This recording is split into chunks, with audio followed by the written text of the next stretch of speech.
So my name is Jessie Barclay, and I am a career development specialist at the WVU Career Service Center. And I am graciously accepting the help of Amanda Bueller today, and I will let her introduce herself. Thanks, Jessie. Hi everyone. My name is Amanda. I am a graduate assistant here at Career Services. I'm currently pursuing my master's in human resource management. So, elevator pitches are kind of right up my alley with talent acquisition and recruiting. I'm very happy to join Jessie today, and I hope I learned something as well as you guys. So, yeah, I'm so happy. Amanda's going to give us some examples as we go through. I want this to be really conversational, or at least answer all the questions you have about elevator pitches. So if you have questions, just put them in the chat.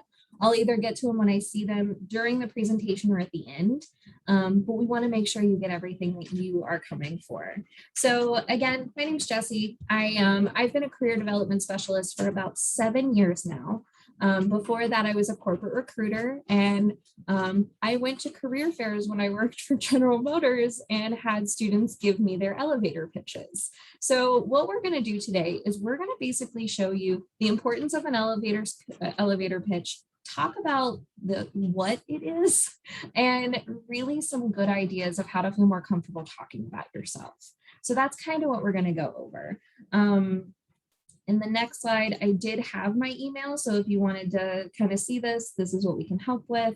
I do work with students in ag and natural sciences, but we help all students. And we do cover letters, job search, and interview and career fair prep. So what is an elevator pitch? I mean, that's why you guys are here today. The purpose of an elevator pitch is to introduce yourself in a professional manner. And they call it an elevator pitch because the idea is, if you get on an elevator and the CEO of a company that you're really interested in, like a company you really want to work for, the CEO gets in the elevator, you're on the top floor, you have about 30 seconds to introduce yourself and impress that CEO or whoever it may be. What do you say? And how do you get your point across? So the purpose is really to introduce yourself in a professional manner. And what else do you think you could add to that, Amanda? I think with the purpose, it's really just going to help you overall stand out, especially when you're talking to a recruiter. They might be getting hundreds of resumes at a career fair or any day of the week being sent to them over their email. But if you're able to give a really memorable elevator pitch, you might be 10 steps ahead of someone who had the same exact resume that you submitted. Perfect. And different types or different ways that you can use your elevator pitch. Honestly, I like to think that at all times, if I'm meeting a new person, I need to know how to introduce myself. But let's say, for example, we're doing more formal networking and we're at the career fair. We have one next week. We have more coming up this semester. That's going to be a time that you introduce yourself using your elevator pitch. Sometimes you may use that at a networking event, a conference. Those are more formal types of definitely using your elevator pitch, meeting people and kind of explaining who you are. More informal or kind of casual are honestly at a tailgate or meeting people out at a restaurant or at a family dinner. It's introducing yourself when people say, hey, who are you? What are you about? And doing it effectively so that you're not just telling them your whole life story. Amanda, can you think of any other uses that this would be appropriate to use an elevator pitch? I think you've really covered most of it, and I think just something to take away is that you can always have an elevator pitch handy for any type of situation. If you're looking for a more formal one where you're looking for a specific internship or a job, obviously you probably want to have like a goal-oriented elevator pitch, but just in general, I think it's always great to have one in your back pocket ready to go. And that's what we're going to work on today. So you cannot really think of elevator pitches without thinking of networking. And a statistic that is surprising but accurate is that 80% of jobs today are actually landed through networking. And it makes sense. People like to hire people they know. The hiring process is really expensive. It's time consuming. And if I know someone that I know and trust that works for me, can vouch for someone else, I'm going to hire that person. That's just how it works. And so that's why 80% of jobs are actually landed through networking. And my favorite example, my husband actually ended up getting his first internship in mining engineering at a WVU tailgate. He happened to be at an SME event. He was meeting with some of the alumni. The alumni had an internship available.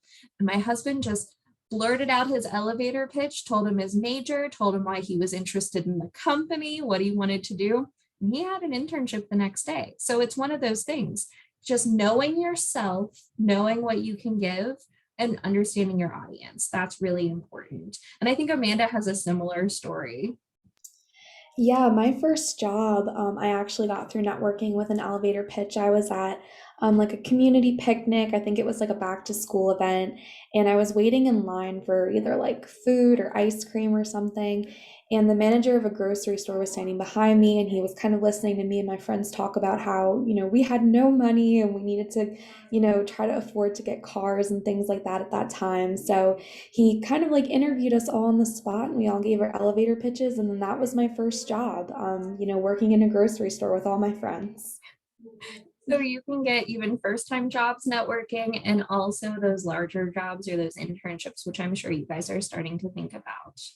Um, Here's just an idea of networking. I know we're talking about the elevator pitch, but again, the elevator pitch and networking go hand in hand. It's how you start the networking process in person or even via LinkedIn or something along those lines. But the whole purpose is to build a relationship in a professional manner. So meeting with people who have similar interests or are part of an industry you're interested in, listening to them, and then also asking them questions is also part of the elevator pitch. But these relationships that you build, even when you're an undergrad, whether it's with professors, your career development specialist, or graduate assistants as well, they're going to help you just by talking to them and letting them know what you're interested in. They may know someone that will be of benefit to you in the future. And did you have anything else you wanted to add to that, Amanda? I think you really covered most of it. I think you gave a really great example of why networking is so important and, a reason of why it should be as large as it can be. Yeah. And again, networking and elevator pitches pretty much go hand in hand. So why you guys are here, this is what we're talking about. So your elevator pitch. Number one, you don't want it to be too long. One of the number one things that students do when they get nervous at a career fair or a networking event, or they're meeting someone for the first time, is they feel like they have to have the elevator pitch rehearsed. And although it's helpful to practice, it's not so helpful to know exactly what you're going to say. You always want to introduce yourself, which is your name, and what you're currently doing. And most of you are students at West Virginia University. So you can actually say your name, say if where you're from is really important to you, you can do that too. But also, what are you studying here at WVU? Are you involved in any kind of student organizations? Is there anything else that, according to that person you're talking to, you want them to know? It's also a good time to bring up something from the past. So if you're talking to an employer that is really in line with your interest from an internship you had in the past or a project you did in class, you can talk about that. Tell them your personal and professional goals. I try to stay away from personal too much. They don't need to know that you want to have a family of 4 or you want to own a bunch of dogs. They want to know what are your professional goals and how is that going to be helpful for them to remember you. And then questions. And I promise when we put this all together, it'll make a lot more sense. But a question for the employer starts the conversation. And we haven't said this yet, but one of the most important things to remember about your elevator pitch is it's just the start of a conversation. It's introducing yourself with intent to continue talking. And that's why the question is really important, because questions continue conversations. So if you rehearse and you have everything down, don't be afraid to go off the beaten path if they ask you a question before you're able to finish your elevator pitch. That's actually a really good sign. And that's kind of where we lie with just the format. And Amanda, did you have anything else to add to that? Nope, I think that was great. Well, I do have a question. So do you think you could give us an example of an ineffective, maybe one you've heard from students that maybe have not put a lot of thought into it or, didn't really kind of think about it before? What would that elevator pitch be? Yeah, so if I was going up to an employer and I was kind of giving my elevator pitch and I didn't prepare in any way, shape, or form, I'd probably say something like, "Hey, I'm Amanda and I go to school at WVU. I applied for a position for your company, and I know I'll be your top candidate, but I was just curious, what exactly does your company do, and how much will I be getting paid as an intern?" Does anyone want to let me know? Like, that's not horrible. Like, that she didn't say anything really horrible in that or really unprofessional. But what made it ineffective? Does anyone know? Anyone? And it's okay. You guys don't have to talk. But in the chat, if you want to put it, it's absolutely okay. I'll give you like 2 seconds. So what I heard was that you didn't really give me a lot of information about yourself. I have no idea what your major is, why you're the top candidate. And I really, oh yeah, someone put something. Should you know the company before you interview? Yes, we are going to talk about that at the end. Absolutely. And you always want to make sure you know something about the company ahead of time. That is a perfect question. That is absolutely it. And I do have a couple other examples. Thank you so much for doing the ineffective one. And again, it wasn't offensive. It wasn't a really negative thing that you asked. It was probably pretty casual, but you just weren't prepared. So here are a couple other examples. I'll let you guys kind of read through. These are ones I've heard students use, and they're just not effective.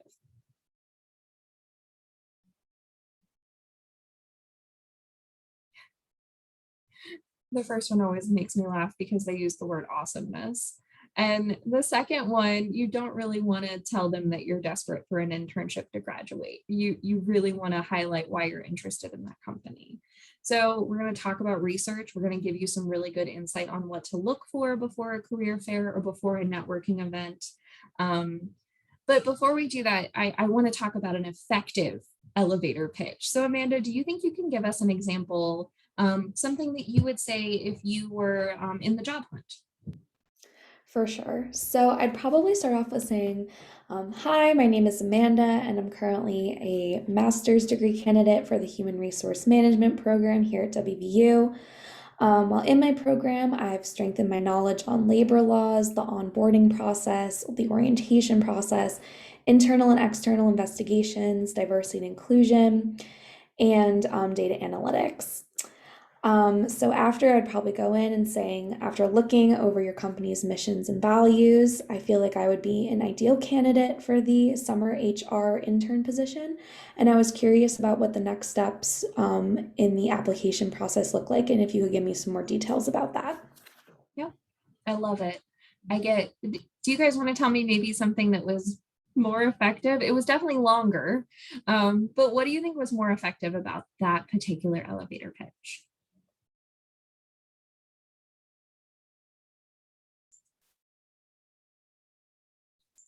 Well, from my experience, actually knowing a little bit about the company ahead of time so you can tell them those interesting things that you have done in your past. And Amanda did a great job of kind of listing the things that were important to a company, especially in HR.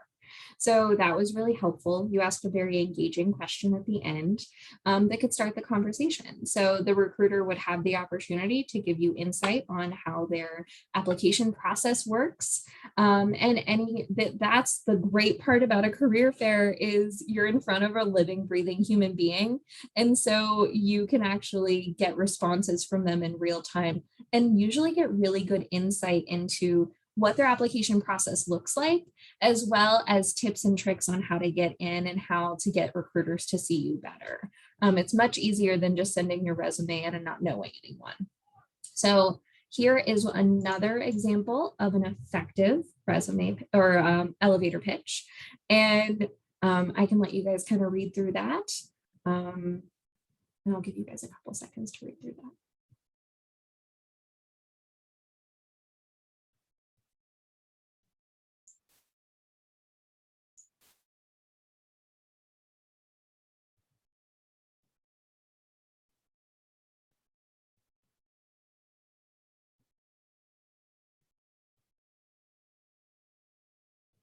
Amanda, why do you think it's a good idea to have a couple questions ready for the employer instead of just having one? Well, like we kind of said earlier, the elevator pitch is definitely more of like a conversational format.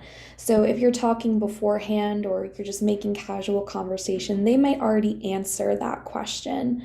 Or it might not be the best suited question for that company or that field.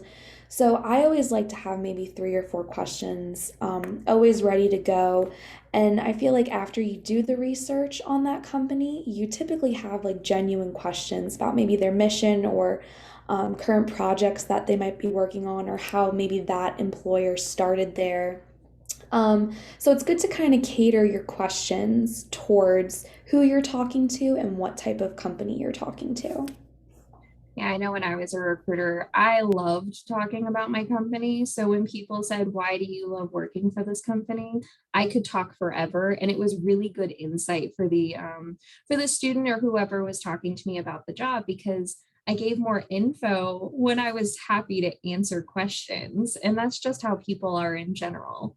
So again, think of this as just an opening. Let's say after you talk about volunteering at your organization, let's say you volunteer at Habitat for Humanity, and you say this, and the recruiter's eyes light up and they just kind of cut you off and they say, "I volunteered there when I was an undergrad." And then she or he may ask you questions. It's a great way to get off topic. And then it's an even better thing for them to remember you by. So don't be afraid of it going off topic. Just remember, you want to make sure they get some pretty good, decent information about you to start the conversation to begin with. Anything to add to that, Amanda? I think that's perfect. Just definitely remember to personalize your elevator pitch with who you're talking to. So that goes perfectly with the tips that we have. So we really want you guys to be targeted. We're going to show you Handshake. We're going to show you how to look up the employers that are coming to the career fair. There's direct links to their website, so you can actually see what kind of projects they've been working on, what do they sell, what positions do they have open, so that when you go up to them, you can say, "Hi, I saw you have this internship open. I have this experience. I'm really interested in what you're doing, and this is why. Can you tell me more?" That is going to be so much more effective in starting a conversation. You want it to be goal oriented. Employers want to hire students that have goals in mind. And if you don't necessarily have a goal, I like to think we all have like 12 goals going on at all times. Just try to find a reason why you're interested in the company and make sure you're just talking about that. Having a hook, I like having this tip, but it can also be dangerous. Now, when I say have a hook, say something interesting or make things more goal oriented or targeted towards them. But I'm not saying you want to start out with like a knock knock joke. Like that is not an appropriate hook.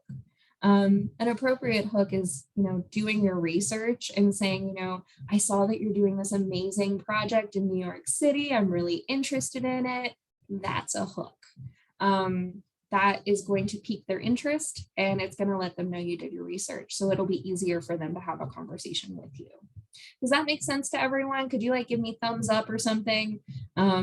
These virtual platforms are always difficult because I'm not sure if you're okay. At least we have a couple people. Thank you.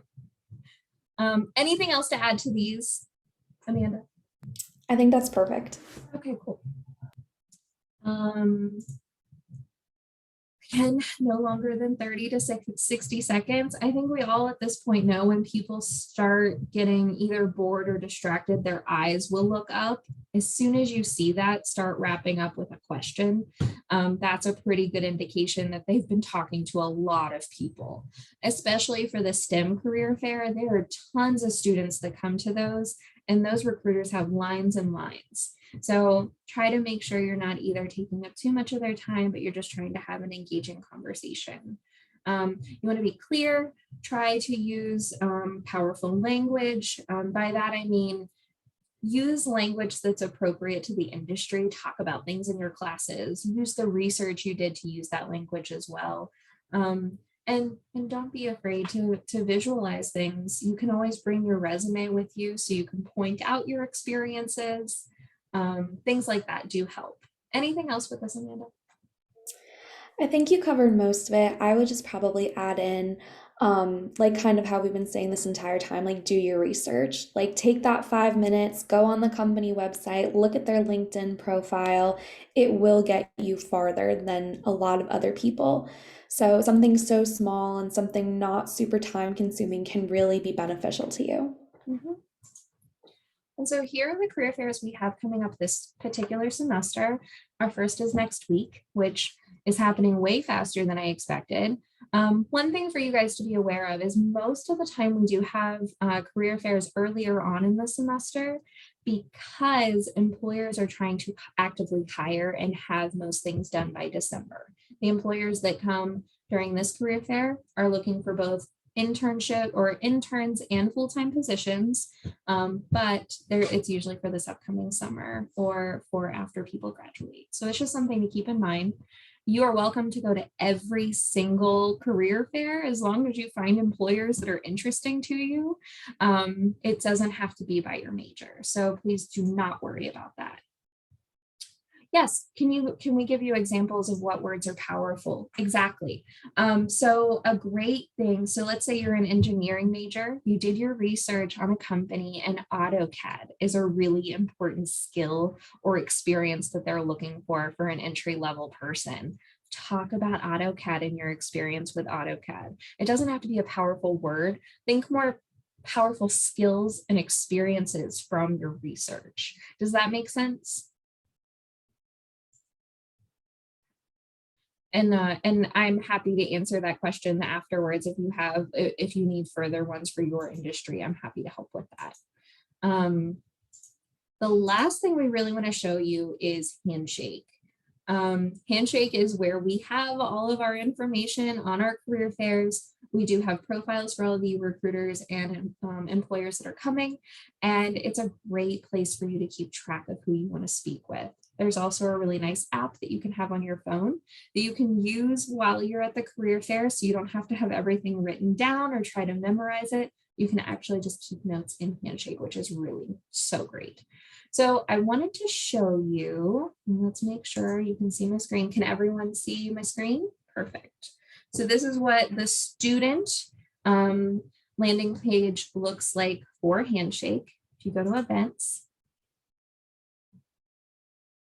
on career fair, and we have a ton of events. We have tons of workshops like this. I know you guys know this because you're literally in the Handshake platform. You had to do that to get here. For, let's say, the STEM career fair, which is happening next week.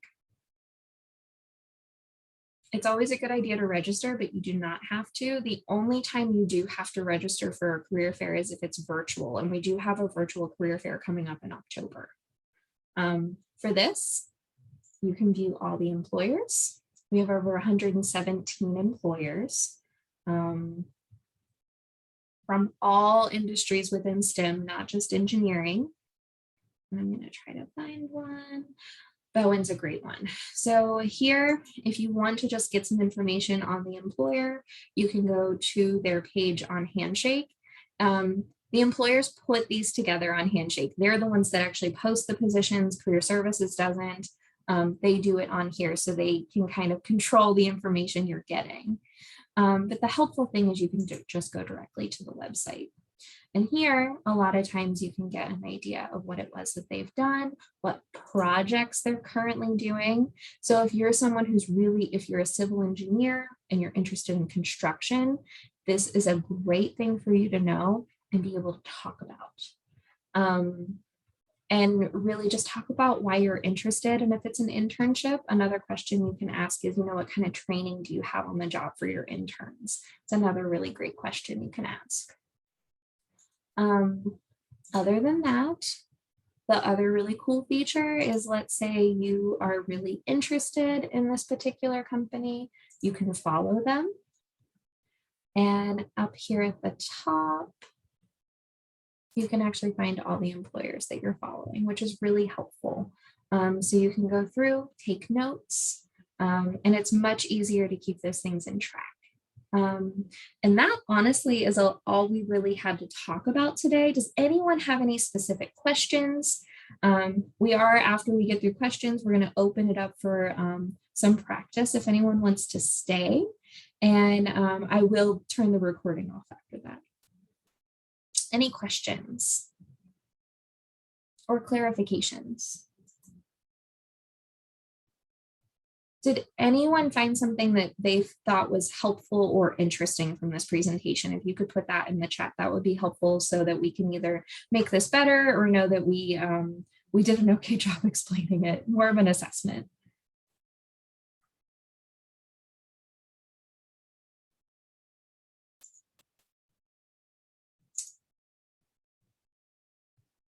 Okay.